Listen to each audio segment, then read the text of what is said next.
There are about 22,000 federal workers here in New Mexico. Now, that includes everybody. Told you we'd get back to the federal government shutdown and how it's hitting our state. Listen to what she said, 22,000.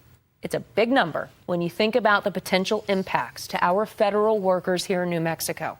You see, some of them thankfully will not be furloughed as Congress still hashes all this out. Others will, though, and others will still have to work but not get paid. Now, if you're not a federal employee or you don't have one in your family, you may be thinking, you know what, this really doesn't impact me. That's not necessarily true.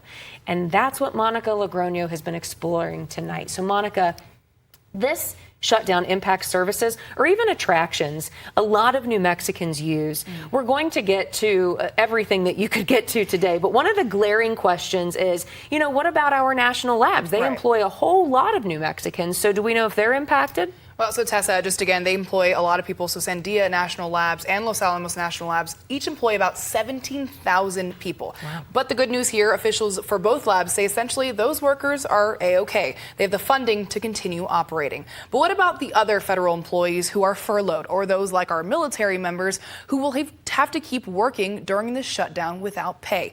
Lawmakers say once a deal is reached, they'll get back pay.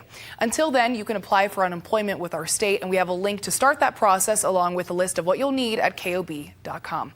But again, even if you don't even fall in any of those categories, you may not be safe from the shutdown. Tonight, I went around the different areas in the metro to show you how. We're just days away from one of the busiest travel seasons in New Mexico, Balloon Fiesta.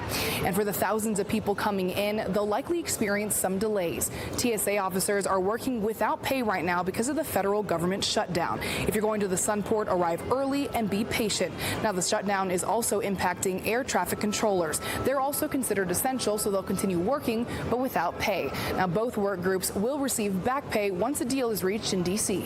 Another concern, will your Social Security benefits arrive during this federal shutdown? The short answer is yes. Social Security offices will remain open, but with reduced services. You can still apply for benefits, change an address, or update direct deposit information, and more.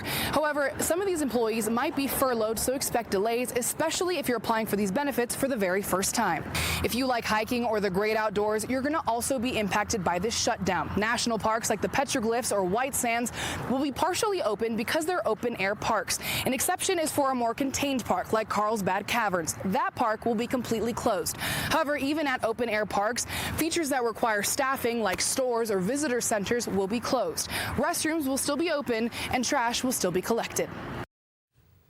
You covered a lot of space today. Yeah, we were all over the metro. You were hustling, that's for sure. Really quickly, want to add, along with those Social Security benefits, we also know Medicaid, Medicare, VA benefits are still going to get paid. But again, there could be some delays. You also mentioned Balloon Fiesta. Some people are thinking, well, what's the connection there? But there might be a little reason that you'd see an impact. And just a bit, but luckily nothing major. So Balloon Fiesta reps told us today that they'll have the FAA available as needed. But the only change really is that the Kirtland Air Force flyover will be canceled, but the Chile flights are still on, so you got to enjoy that at least. Okay, learned a lot in a couple minutes from you. Thanks, Monica.